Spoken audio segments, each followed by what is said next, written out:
Призрак жил в старом доме, но перестал пугать людей. Вместо этого он шептал «Пароль, пожалуйста», «Пароль от Wi-Fi».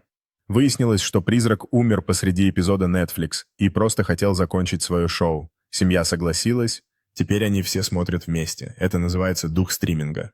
Семья и призрак собрались на диване с попкорном, все внимательно смотрели на экран телевизора, который светился знаком Netflix.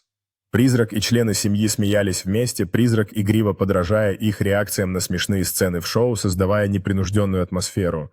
Гостиная украшена хэллоуинскими декорациями, демонстрируя сочетание жуткого и уютного, пока призрак наслаждается вечерним кино с семьей.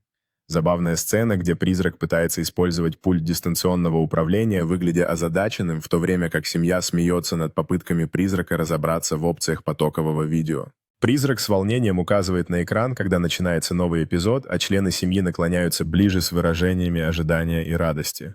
Ночной вид на старый дом, ярко освещенный изнутри, где силуэты семьи и призрака видны через окна, делясь смехом.